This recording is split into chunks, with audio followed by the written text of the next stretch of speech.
तर तुम्हाला पण शेंगोळे म्हटल्यावर कुळीदाचे शेंगोळे आठवतात ना, पण आज मी बनवणार आहे गव्हाच्या पिठापासून बनवलेले शेंगोळे। तर आज आपल्या रेसिपीचा डे आहे डे 5 आणि आज मी बनवणार आहे शेंगोळे। तर चला बघू।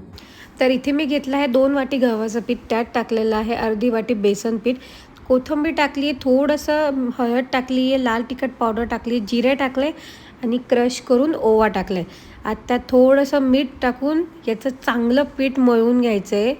आपण जसं पोळ्यांसाठी मळतो अगदी तसंच मळायचं आहे आपल्याला याचं पीठ। आणि यात नंतर थोडंसं तेल लावून आपल्याला परत एकदा याचा गोळा चांगला सॉफ्ट करून घ्यायचा आहे। आणि त्यानंतर आपण फोडणीची तयारी करूया। इथे मी शेंगदाणे भाजून घेतले आहे, आलं मिरची कोथिंबीर टाकून आता हे दळून घेणार आहे।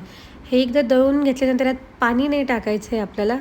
तेल गरम झालं की त्यात जिरं मोहरी टाकायची आहे, थोडासा कढीपत्ता टाकायचा आहे आणि जे आपलं वाटण होतं ते टाकून चांगलं मिक्स करून घ्यायचं आहे। हे थोडंसं फ्राय होऊ द्यायचं। नंतर आपण त्यात हळद टाकायची आहे, थोडीशी कोथिंबीर टाकायची आहे आणि चांगलं परत एकदा मिक्स करून घ्यायचं आहे। नंतर आपण पाणी टाकणार आहे यात आणि थोडंसं याच्यात पाणी जास्तच राहू द्यायचं, कारण हे तर जवळजवळ 15 ते 20 मिनटं आपण शिजवणार आहोत। नंतर त्यातलं पाणी कमी होत जातं। त्यात मीठ टाकून चांगलं उकळी येऊपर्यंत आपण ते सोडून देऊया। इथे आपण आता छान असे गोल शेपमध्ये आपण शेंगोळे तयार करून घेऊयात। शेंगोळे सर्व तयार आहे, पाण्याला पण चांगली उकळी आलेली आहे। आता यात आपण सर्व शेंगोळे टाकून देऊया आणि 10 ते 15 मिनटं चांगले वाफेवर होऊ देऊया।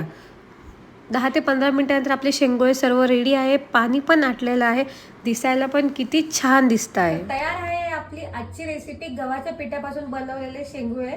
खूप टेस्टी रेसिपी बनते आणि तुम्ही पण ट्राय नक्की करा। भेटूया उद्या नवीन रेसिपी सोबत। बाय।